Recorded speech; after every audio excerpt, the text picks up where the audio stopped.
Okay, so I'm just trying to figure out a way the sound works. Okay, I think that it does work right now.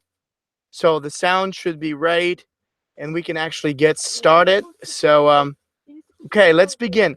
Sorry about the delay. I was having some actual problems. So now I think it's working out. So let's begin. Let's begin. So first of all, what I want to do is I would like to welcome you to our lecture tonight. Today we're going to be talking about a few really exciting games of Bobby Fischer, and more importantly, the concepts he was able to use in order to effectively execute sacrifices. Like what sacrifices you can make and how to make them like Bobby Fischer. Now, I know that this sounds a little catchy, but it's, of course, not exactly 100% true.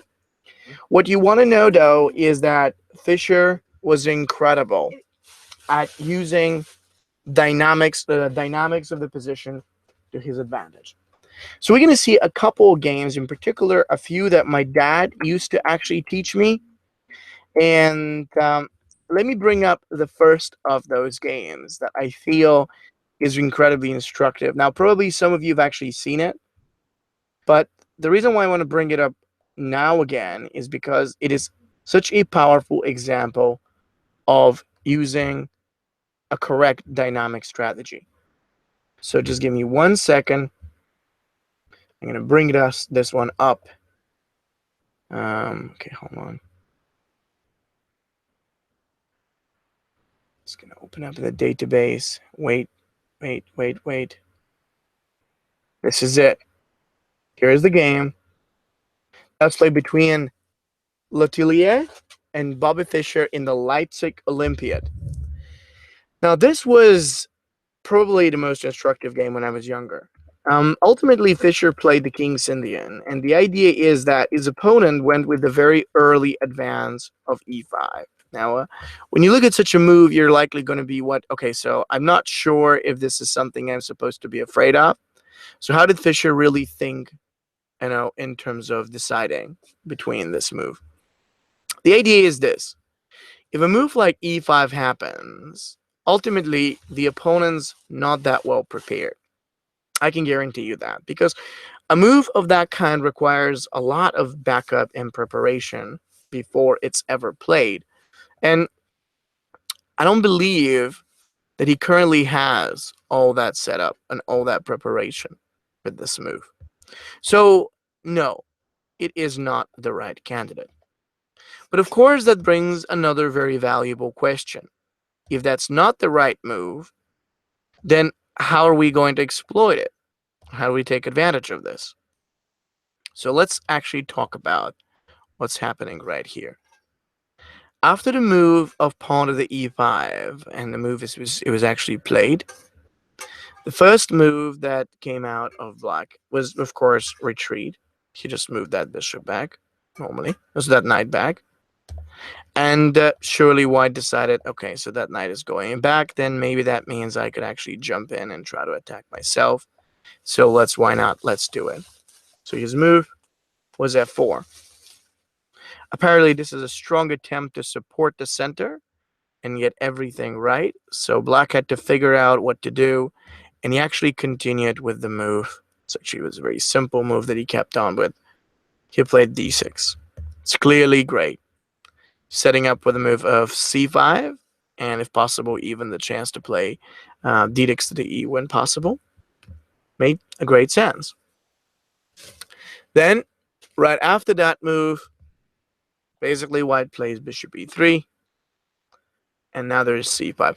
And this is the first time when you actually want to understand, when you want to know that in order to be successful, you have to focus on the concept of center.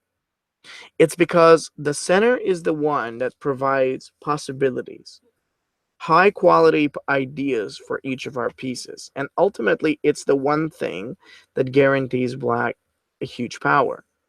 Whether it's going to be with a move like knight to c6 that he wants to follow, or whether it's going to be in some other way, ultimately, the center is what white will actually lose as the position progresses. Very important thing. which really suggests why do we actually need a lot of backup before moves like this e5 are actually successful. Because if a move like e5 happens and it comes off without preparation, without development, without a backup, then it's likely not going to work. And I think White didn't realize that right now. So let's take a look and see. Pawn here. Basically, White played d6 to the c. It was hoping that a simple exchange or a couple of those are actually going to resolve the problem in the middle. But then it wasn't about pawns. What it's really about is the idea to immediately tackle the pieces, develop and prepare them, and get those right in against the white center. There's e5, and there is a lot of other moves that will come in while white is still back and undeveloped.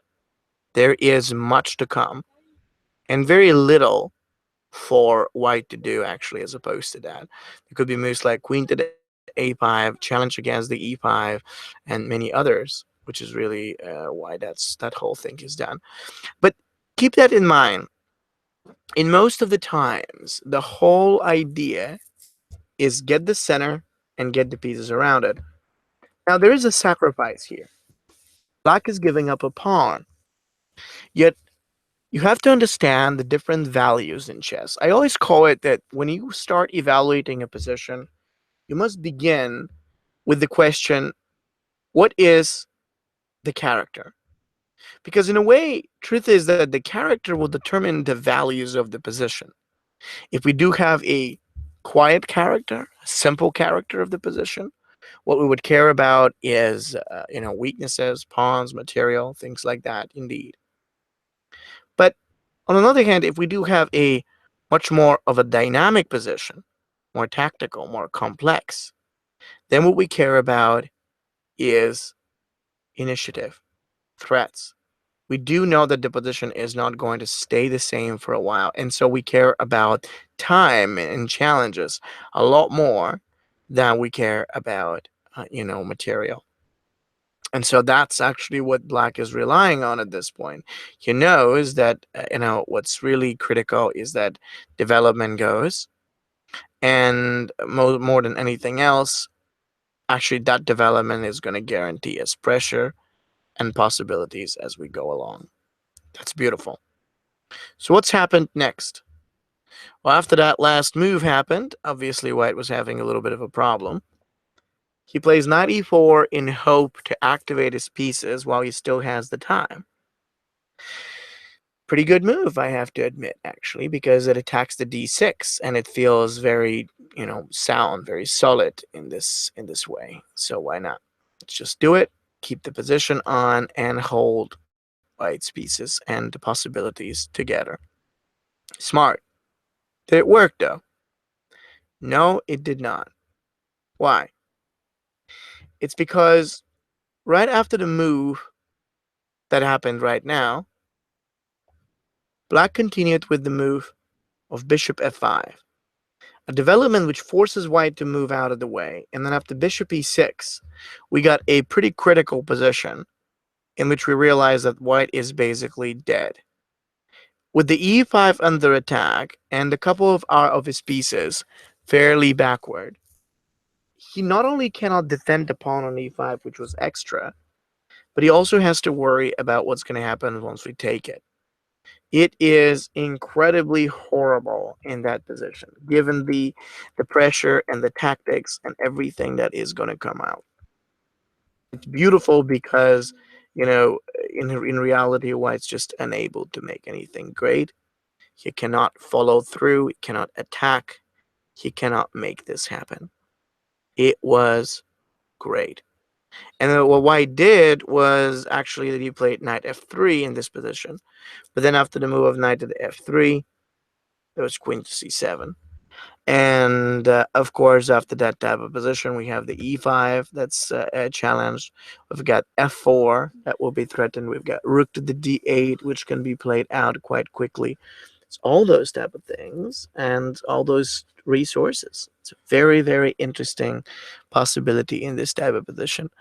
And then after that type of a move, then ultimately white played with the move queen to the b1. I think that queen b1 was a very bad type of a move out there. It wasn't so much of a horrible move. But what's happening after the move of queen to the b1 is that it was fairly passive and fairly backward out there. And how do we continue? What to do now? An interesting point. What is going on here? Well, first of all, it is a good idea to know that there's no way on how white could have actually defended the pawn or kept it together. That's why he's actually playing this type of move. Not because he wants to stay back and necessarily go passive or horrible, but because there was not a whole lot of a choice. He had to move in order to sort of try and get out.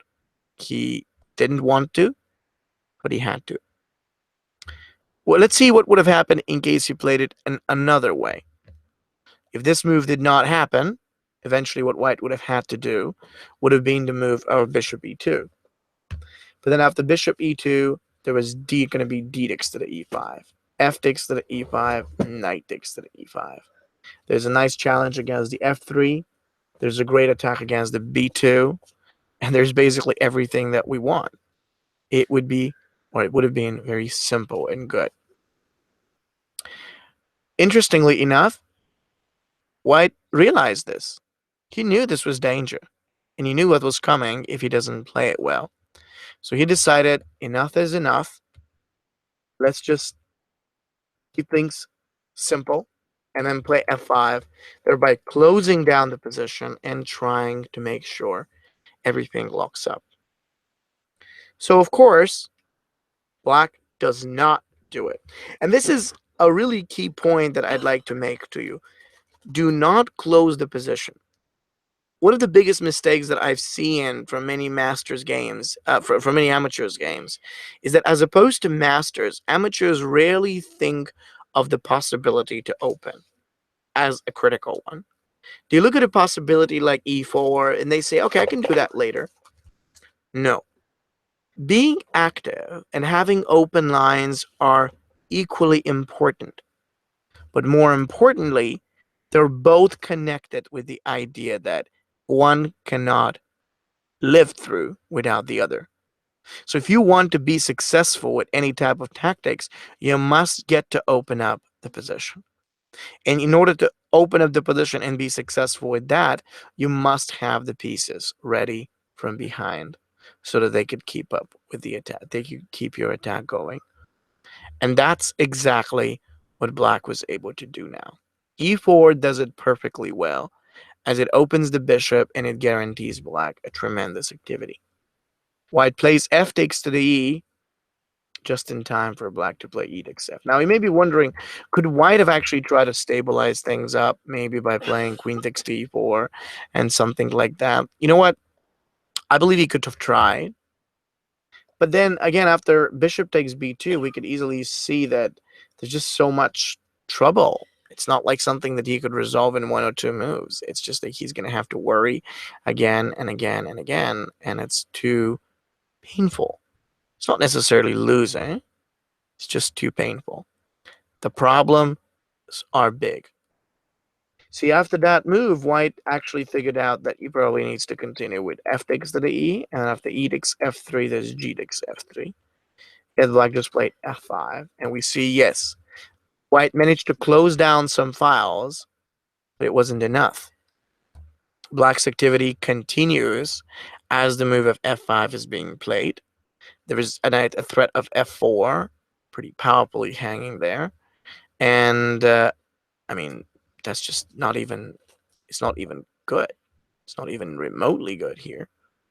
Remember, the point of any successful attack is what I'd call the fuel. You fuel the attack by constantly making threats or pressuring the opponent, keeping him backward. See this move, f5. Now, there's no memory of the fact we've sacrificed the pawn. Who cares? He's already behind so much that the c4 pawn or the e6 that's going to be taken, actually, none of them are actually relevant in any way. The key is, let's hold him back. The more we do this, the longer we could stay in this wonderful position, and we can find the right way to transform it into what we would call a perfect finale. Well, it certainly worked. Actually, after f4, f5, white played f4, knight f6, bishop e2, rook e8. The idea is, the plan is that black is definitely coming out with the rook takes to the e6 on the next move, and it's just a couple of moves time, or he's really not going anywhere. Remember, pressure, develop, and attack. Does it take time to do it? Oh, you bet. But it's not going to take too much. The idea is that after that move, everything's in place, and now we're ready. Now, it's interesting because black did not really risk too much. If you think of it, we did give away only one pawn, but we did give it in a way that it didn't matter. Okay, he took the pawn, and still nothing has really changed. He was still in a bad position, and his pieces were still remaining fairly down and passive. So it really just, the truth is, black didn't actually get to sacrifice almost anything. King f2, rook takes e6, rook e1, and then rook e8. Brilliant. Two rooks together, put against white's bishop. I mean, come on, this is wonderful. Like from any perspective. The idea is that white can't go anywhere but run. And then after bishop f3, I'm going to let you to think a little bit about what should black be doing in this position, in your opinion. It's a great strand, very powerful. So what to do now? Now, while you're actually thinking about what Fischer should do, I wanted to take the chance and actually offer you something incredible that iChess is providing. It's a 15 hours new course by Grandmaster Lenderman that's offered only for a few hours at the incredible 50% discount. In this series, he talks about the great world chess champions and their secrets, like the secrets of positional chess by Steinitz, Lasker sacrifices, the brilliant techniques that any champion from Steinitz to Kasparov, including Fischer, Alekhine, and Petrosian, all of those did in order to make these more successful. I do recommend it to you. You can actually check it, the link below the video, or directly from the chat link that I'm going to copy right now. It's only available for a few hours, and it's an incredible offer, so you can take a look at that.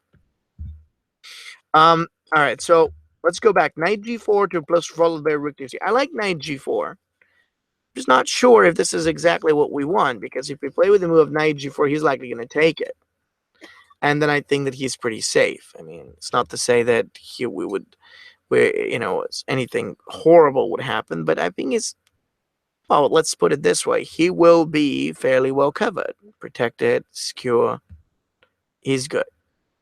So, it's possible that we get to do this. I just think that black deserves more.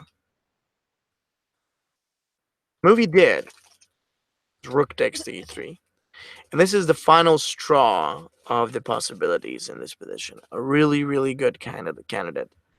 After you play with this move type of position, see, we have this resource of attacking. Rook takes the e3, rook takes to the e3, and ultimately, now, after white plays king takes to the e3 out there. Actually, and then we could find out is that there is queen takes to f4.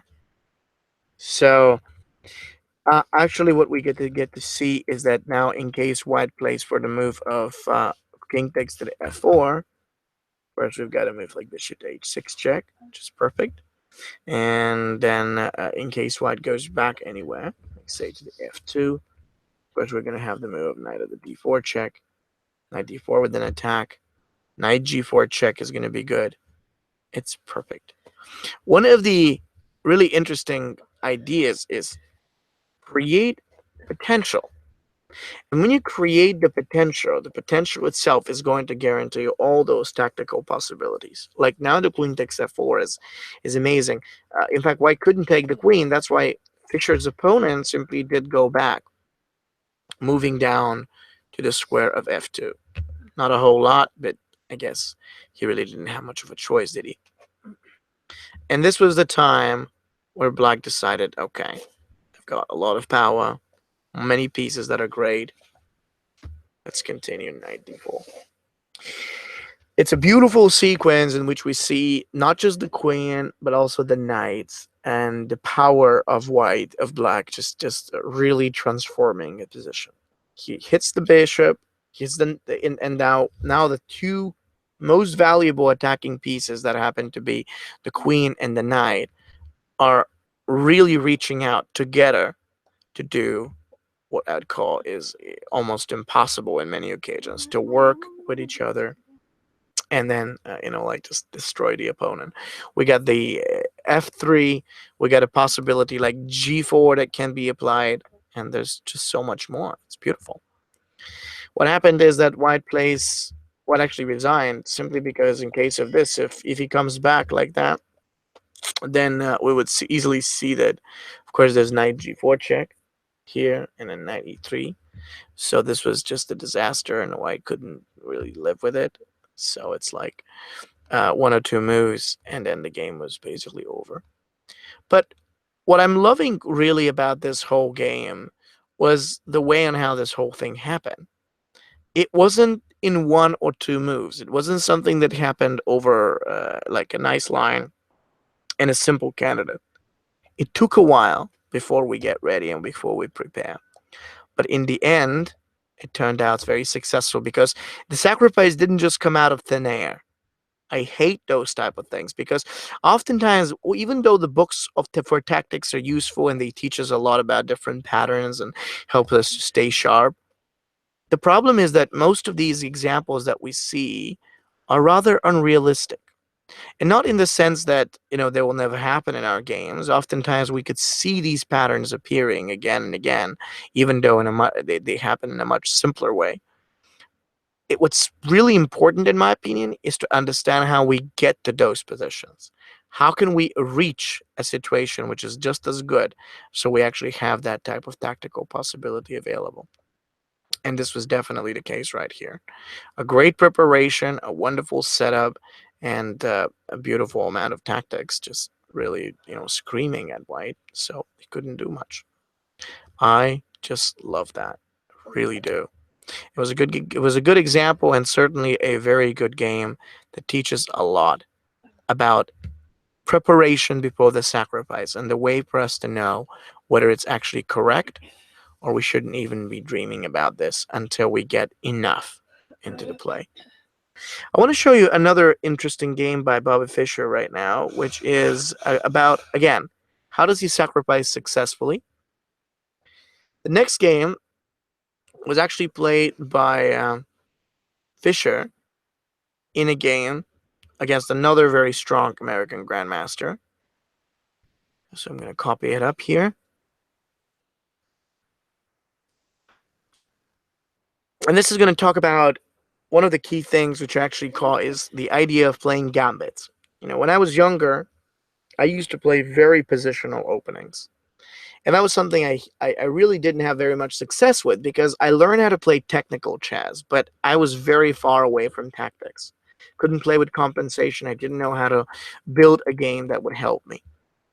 And then came the idea that if I play gambits, I never have to worry again.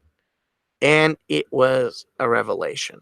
I learned so much about structure and about attacks and about positional possibilities. I can't thank enough the possibility for me to actually learn how gambits work. So I do recommend you to check these out. In this game between Fischer and Ruben Fine, Fischer was actually playing with the white pieces. He started off with e4, knight f3, bishop c4, and b4. The Evans Gambit. Yeah, very popular opening. What is the main idea of white? Well, the basic idea is this. We sack a pawn, knowing that losing it could compromise our position.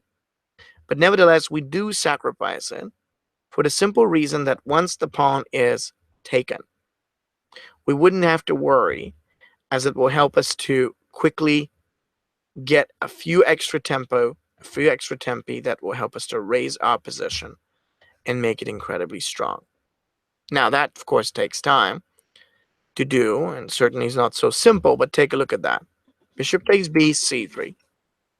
As I mentioned before, everything is about time when the positions are more open, a little bit more tactical. That is definitely the case right here.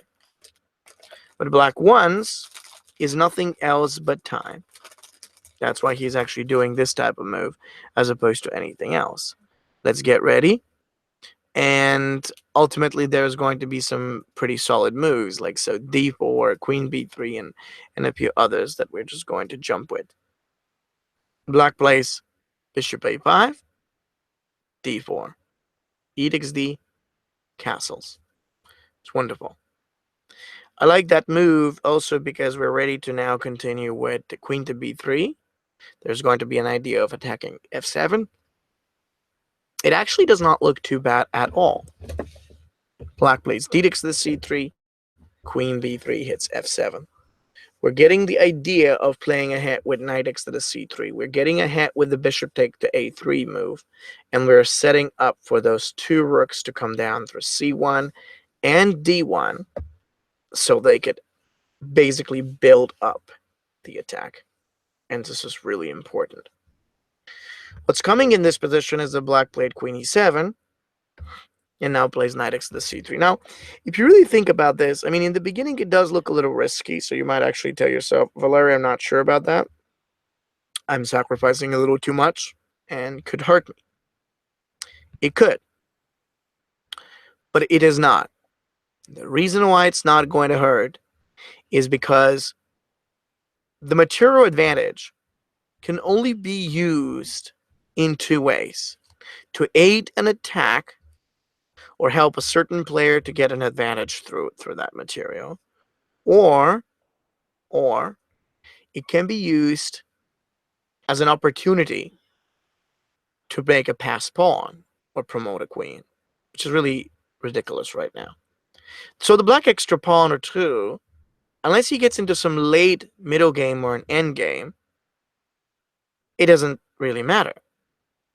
It's like he could try, using this, but he's always going to feel very much behind. The key is to understand that the long-term advantage has its own privileges, and if you're not fast enough, the opponent is going to develop, consolidate, and he's always going to have that advantage on the back of his mind as a possibility. We cannot let that happen. So what did Fischer do? I want to know, what do you guys think white must do in this position? It is a pretty strong example position. Things look good, indeed. So what's next? I would very much like to know. What is next?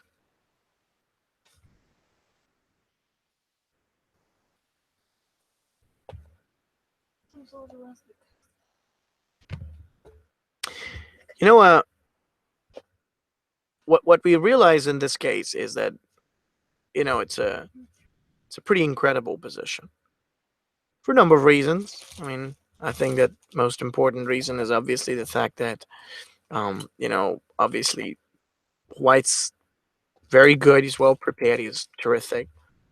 He also needs to find out a good way to carry forward, carry it on. So it's not as simple as that. So what should be played right here? It's the right idea. First thing, open lines. I stressed on the importance of opening lines a moment ago, and I feel like I want to stress again, because it's not enough to just feel, okay, I've got preparation and I'm good. Okay, you may have preparation, you may be good, but that doesn't mean anything. Until you get to use these pieces and actually create the threats that you're looking to create, it doesn't matter. You may have pieces, you may have a target, and you may have everything. Still, it wouldn't make a difference. With knight to d5, we're getting the possibility to exchange and open the e-file, and that's what really matters. It's going to be a really nice file. It's going to be a really nice rook add down there, and it's going to be a good challenge against black's king and everything that he is trying to protect. It is basically perfect. So what's coming in this position? Well, black took for sure. He didn't have much of a choice, really. He had to take, and we take edicts to the d5. Pawns basically open the lines. So when you remove certain pawns, you're naturally going to get all these lines and possibilities because it's those pawns that are blocking you. And so now we're actually just able to resourcefully get everything. The e-file is there, the opportunities to move through. There's so much more. So let's talk about that. After that was played, then let's see. Here, black obviously played with knight at the e5, and this is a really good position to talk about.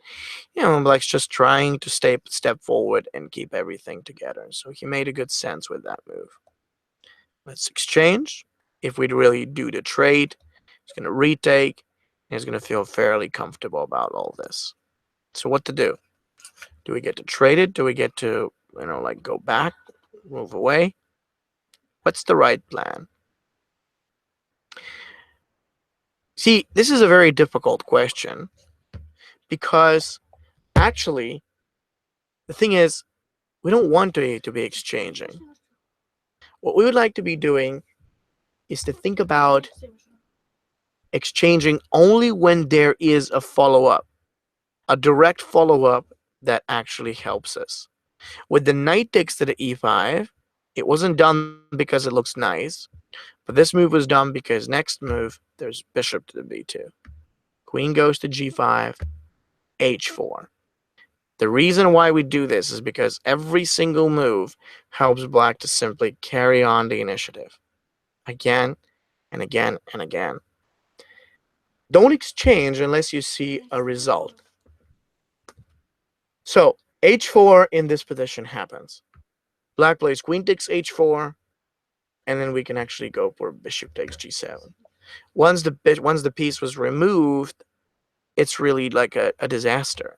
There's nothing that he can do. Suddenly we take there. We can even think about the e-file as a possibility. The black king is in a real danger, and there is so much more. Remember that. We need the open lines. We must get these possibilities in play. And it looks like it's going to work. So after the move of bishop takes g7, white black played was rook to the g8. Rook e1 check. Now this looks a little risky because in reality we're actually thinking, okay, but Valeri, this is a bit too much. We're just giving away a rook. Like, is that all right? Well, usually no, it's not.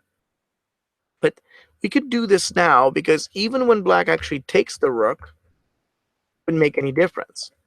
You see, the value right now is not about how many pieces do you have in general. It is about how many pieces you could use. And so it didn't really matter whether black is going to take the rook or not. Same thing would have happened with or without that take.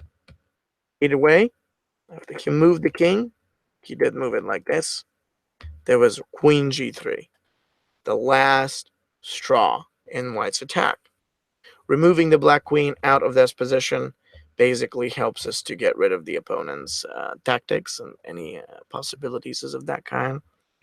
And that was great. It was a great tactic because then we're having the chance to attack. Maybe bishop f6 is going to follow up next, and it's great.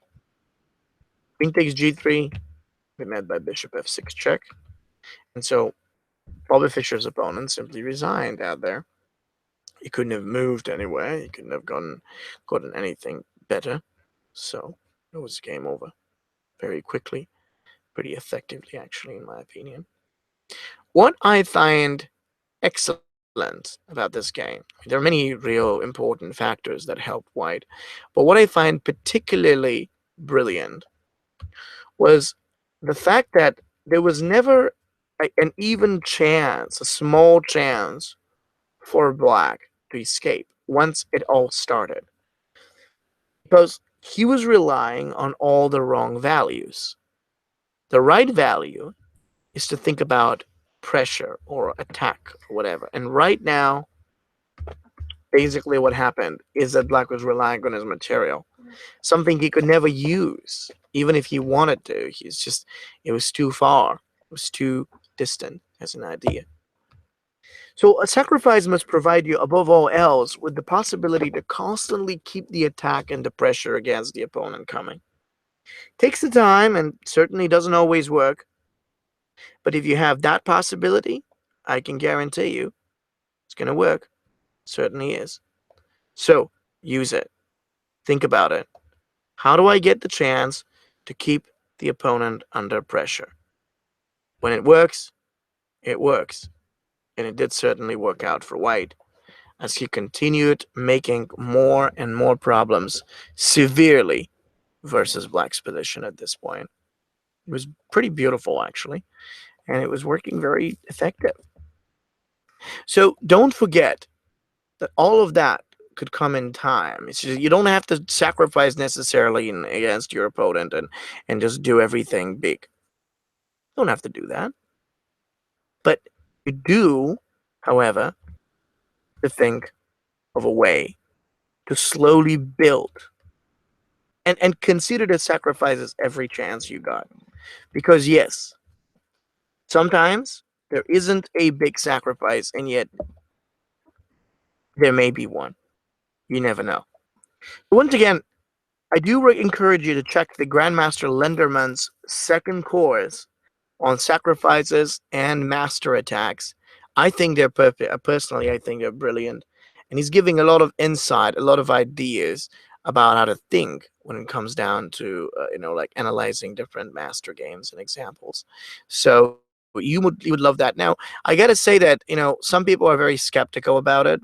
One of the most common things that I've actually heard about this is usually people say, Valeri, that's great, but honestly speaking, I can't, I don't like studying master games because I can't understand them.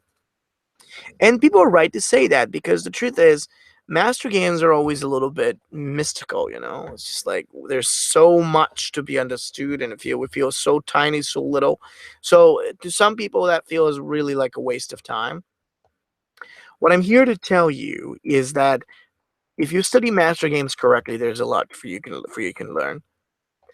If you look at the chess market, it's very interesting. I've noticed that almost everybody tries to get as many openings as possible. I have friends who've bought 20 DVDs or 20 series of 100 lectures on openings. And when I ask them, okay, have you seen them? They say, I've seen half of them or more than half of them, or sometimes even all of them. And yet I don't remember most of them. And they say, okay, I studied them, and it's just doesn't make really much of a difference. So it makes me frustrated. And that's because openings, it's not that they don't matter. It's just that if you don't have the right understanding about openings, it doesn't matter how many openings you will study. What really matters is, in order for you to develop your understanding, you have to see master games. You have to go through the way they think. Something that Grandmaster Lenderman is doing really well with his lectures. And as you go deeper into the mastermind, into the different ideas of a master, you will get to feel a little bit more confident, a little bit better about the way he's playing. These masters are playing, and how you should be thinking or playing yourself when you go. Is it easy to do? Certainly not, but it's important. So let's take a look at. I mean, this was clearly the end of the game, the Queen G3 and the checkmate. But I want to show you another perfect Fischer game that revolves around the concept of sacrifices and how to make them right. I'm going to bring that one up, so just give me 1 second.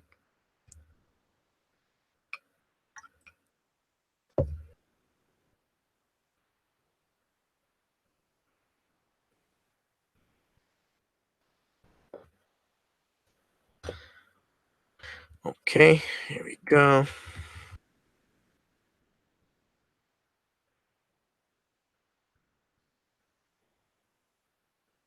Now, this next game was played between Byrne and Fischer. Now, when I say Byrne and Fischer, you're probably thinking, oh, the game of the century. I know, this beautiful Queen sacrifice. I love that game. I haven't annotated it a lot, but I do love it. But no, I'm not talking about that game. What I'm talking about is the other game. It was not played against Donald Byrne, but it was played against Robert Byrne, a game that very few know. At least they don't know it as much as they know this game. Gameplay between Robert Byrne and Bobby Fischer happened in the US Championship in 1963. And to me, it is even a more beautiful game than the other one we've all seen. In the game after d4, knight f6, c4, g6, white played g3 going for the Catalan, and Fischer approached it in a very smart way by basically setting up for c6 and d5. And he did really look great as a start. Right after the move of d5 was actually played, apparently we are setting up a good blockade versus white's bishop, so he doesn't get to challenge us much further with this. And then, of course, we could rely on setting up even more with the couple of developing moves to follow. It was good. What comes next? It's very interesting. After the move of d5, c6 to the d, c6 to the d, knight c3, bishop g7, and e3, Fischer just castled, and then he played knight c6. Castles and b6. It's interesting because all that black wants to do is simply to develop the pieces. And, as the comments of this game, you can see that it's hard for white or black to create an imbalance. So black just plays bishop a6, simply attempting to stand a little more active than the opponent. Bishop a3. And then, ultimately, black decided to play rook e8. Queen to d2. So there comes my first question to you guys. What would you do? Now think about this, because it's a fantastic position. And black really needs to decide on an important move. He must think about a way to break through, open, or just basically just finish up the development of this. In any case, something must happen. And that something better be right now, or we might be in trouble. So the real question comes to be what to do next. As I get to think about that light square bishop and the way those pieces are actually set, what we've got to be thinking about is, how do we open? So opening up the position is key. What to do and how to do it. So first thing, you got to play e5. And this was a beautiful idea. Fischer actually says that he's a little bit worried of the fact that this type of move could weaken the d5 pawn. But the tremendous activity that we get is what gives us not only the idea that this move is going to work, but also the possibility to realize that by opening up, everything is going to come into play. The secret of many successful tactics often begins with the idea of activity and space. If you can acquire a solid activity and good amount of space, you can play off of these and make it even more difficult for your opponent to play. What was great about the move of pawn up to the e5 is this is exactly what we're doing. Remember that idea. Pressure, space, activity. All these things are really important. But the most valuable, seize the opportunity and do it quickly. You see, I believe that white wasn't actually that much worried about it. He's thinking actually that black made a mistake. Because sure looks like it. I mean, after knight x to the e5, yes, we do get a knight in the middle and everything is great. But it almost looks like we've created a terrible weakness with the d5. So white attacks it. And, of course, you move the other rook. You move the wrong rook, as Fischer says. Yet it's like a bad-looking position. Now, knight d3 protects the pawn, but then white plays queen to the c2. And then we, of course, I get to ask ourselves the question. So, what to do now? How to play it? I mean, there's not a whole lot of choices. We could go back with our knight, but then there's going to be a move like knight at the d5. Or we may not go with that move, but then there's also a little bit of a problem. So obviously thinking about this kind of position requires us to reconsider, to rethink everything that we've built. Going back doesn't help. Staying there would basically lead us to losing the knight to the right rook and the capture. So that's actually very interesting. What we want to be doing is to think about attacks, checks, captures, direct threats. And actually the point is knight takes f2. The key to black's previous play was really to get those pieces active. And then once that's done, we really do the breakthrough. The whole idea is that white cannot defend himself, nor he can stay well when we actually break through. And so with a move of knight takes to the f2, we do it wonderfully. We're going to have that knight step into the g4. We're going to have that knight take down the e3. And we're going to have everything else coming quite quickly before he could even do anything. It was wonderful. And surely, I mean, right this moment, white's having a little problem. Let's take a look and see. Right this moment, apparently white had a little bit of a difficulty. What he decided to continue was with king takes f2. And now we see knight g4. Now, the idea isn't just about the sacrifice itself. I mean, sacrifices, as I mentioned earlier, are important. But what really makes this play shine is the follow-up, the powerful follow-up that black has in order to continue the attack. You see, if you do not have the follow-up, you just have the sacrifice. And yes, it will almost always make you feel good. The problem is it will almost always fail. Sacrifice is only working if it helps you to win something immediate, like the minimum, create a big pressure, or if it can give you a strong follow-up, so you could actually continue with your pieces and exercise different type of pressure along the way. Knight g4, king g1, knight takes d3.